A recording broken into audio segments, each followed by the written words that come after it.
ದಾವಣಗೆರೆ ದಕ್ಷಿಣ ಕ್ಷೇತ್ರದ ಉಪಚುನಾವಣೆಯ ಅಭ್ಯರ್ಥಿ ಆಯ್ಕೆಯ ವಿಚಾರದಲ್ಲಿ ಆಗಿರುವಂತಹ ಗೊಂದಲಕ್ಕೆ ಸಂಬಂಧಪಟ್ಟಂತೆ ಕಾಂಗ್ರೆಸ್ನಲ್ಲಿ ಕಟ್ಟುನಿಟ್ಟಿನ ಕ್ರಮಕ್ಕೆ ಮುಂದಾಗಲಾಗಿದೆ. ಇದಕ್ಕೆ ಸಂಬಂಧಪಟ್ಟಂತೆ ಹಲವಾರು ಊಹಾಪೋಹಗಳು ಕೂಡ ನಡೀತಾ ಇದೆ.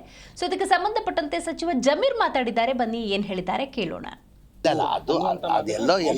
ಎಲ್ಲೋ ಒಂದ್ ಕಡೆ ಎಲ್ಲಾರ್ದು ಅಭಿಪ್ರಾಯ ಏನಂದ್ರೆ, ಎಲ್ಲಾರ್ದು ಜಬ್ಬಾರ್ ವಿಚಾರದಿರಲಿ, ಜಬ್ಬಾರ್ಗಿಂತ ಹೆಚ್ಚಾಗಿ ನಮ್ಮ ನಸೀರ್ ಅಹಮದ್ ಸಾಹೇಬ್ರು ಭಾಳ ಮೋಸ್ಟ್ ಸೀನಿಯರ್ ಅವರು ಅವ್ರು ಏನಾರು ಪಕ್ಷದ ವಿರೋಧ ಏನಾರು ಮಾಡಿದರೆ ಅದು ಪ್ರೊಸೀಜರ್ ಇರ್ತದೆ. ಸತೀಶ್ ಜಾರಕಿಹೊಳಿ ಏನಿರೋದು ಪ್ರೊಸೀಜರ್ ಪ್ರಕಾರ ಮಾಡಬೇಕಾಗಿತ್ತು, ನೋಟಿಸ್ ಕೊಡಬೇಕಾಗಿತ್ತು, ರಿಪ್ಲೈ ತೊಗೊಳ್ಬೇಕಾಗಿತ್ತು, ರಿಪ್ಲೈ ಆದಮೇಲೆ ಮಾಡಬೇಕಾಗಿತ್ತು ಅಂತ ಹಂಗೆ ಹೇಳಿರೋದು. ಎಲ್ಲರಿಗೂ ಅದೇ ಇರೋದು. ಈಗ Naseer Ahmed almost most senior ಅವರು.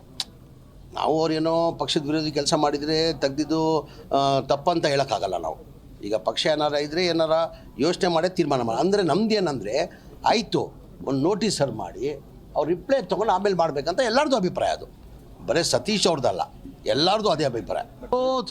ಅಲ್ಲ ಹೂವಾ ಸುತ್ತೀರಿ. ನಾನು ಇನ್ನಿಗೆ JDS ಹೋಗಲಿ, ಆ ಪಕ್ಷ ಬಿಟ್ಟು ಬಂದಿರೋದು. ಕಾಂಗ್ರೆಸ್ ಪಕ್ಷ ನನಗೇನು ಕಡಿಮೆ ಮಾಡಿದೆ? ನಾನು ನಿರೀಕ್ಷೆನೂ ಇಟ್ಟಿಲ್ಲ. 2017 ಕಾಂಗ್ರೆಸ್ ಬಂದೆ. ನನ್ನ 2018 ಸಮ್ಮಿಶ್ರ ಸರ್ಕಾರ, ಅದೂ ಸಮ್ಮಿಶ್ರ ಸರ್ಕಾರದಲ್ಲಿ ಕುಮಾರಸ್ವಾಮಿ ಮುಖ್ಯಮಂತ್ರಿ ಆಗಿದ್ದರು. ಅದಲ್ಲಿ ನಾನು ಮಂತ್ರಿ ಮಾಡ್ತಾರಂತ ನಾನು ನಿರೀಕ್ಷೆನೂ ಇಟ್ಟಿಲ್ಲ, ಯಾರ್ದೂ ಕೇಳಿಲ್ಲ. ಆ ಟೈಮಲ್ಲೇ ಪಕ್ಷ ನನಗೆ ಮಂತ್ರಿ ಮಾಡಿಬಿಟ್ಟು 5 ಪೋರ್ಟ್ಫೋಲಿಯೋ ಕೊಟ್ಟಿದ್ರು. ಎಷ್ಟು ಪೋರ್ಟ್ಫೋಲಿಯೋ? 5 ಪೋರ್ಟ್ಫೋಲಿಯೋ. ಇದೇ ಜನತಾದಳಲ್ಲಿ ನಮ್ಮ ಮಂತ್ರಿ ಆಗಿದೆ. ಕುಮಾರಸ್ವಾಮಿ ಮುಖ್ಯಮಂತ್ರಿ ಇರುವಾಗ ನಾನು ಮಂತ್ರಿ ಆಗಿದೆ. ಯಾವ ಖಾತೆ ಕೊಟ್ಟಿದ್ದು ನನಗೆ? ವಫ್, ಹಜ್ ಕೊಟ್ಟಿದ್ರು. ಕಾಂಗ್ರೆಸ್ ಪಕ್ಷದಲ್ಲಿ ನಾನು ನಿರೀಕ್ಷೆ ಇಟ್ಟಿಲ್ಲ. 5 ಖಾತೆ ಕೊಟ್ಟಿದ್ದು ನನಗೆ. Food and civil supply, consumer affairs, minority, ಹಜ್, ವಫ್ ಕೊಟ್ಟಿದ್ರು. ತಿರ್ಗಾ 2023 ನನಗೆ 4 ಖಾತೆ ಕೊಟ್ಟಿದ್ದಾರೆ. ಏನು ಹೇಳಿ? ಏನು ಕಾಂಗ್ರೆಸ್ ಪಕ್ಷ ಕಡಿಮೆ ಮಾಡಿದೆ ನನಗೆ? ನನ್ನ ಜನತಾದಳ ಹೋಗಿಕ್ಕೆ ನಾನು ನಿರೀಕ್ಷೆನೇ ಇಟ್ಟಿಲ್ಲ. ಇದಕ್ಕೆ ನನಗಿಂತ ಸೀನಿಯರ್ ಇದ್ರು. ಸಿದ್ದರಾಮಯ್ಯ ಟಗರ್ ಮುಂಚೆ ಹೆಂಗಿದ್ರು ಈಗಲೂ ಹಂಗೆ ಇದ್ದಾರೆ. ಅವ್ರು ಟಗರ್ ಮಾತಾಡ್ತಾರೆ, ಅಗತ್ಯ ಇದ್ರೆ ಮಾತಾಡ್ತಾರೆ, ಸುಮ್ ಮಾತಾಡ್ತಾರ.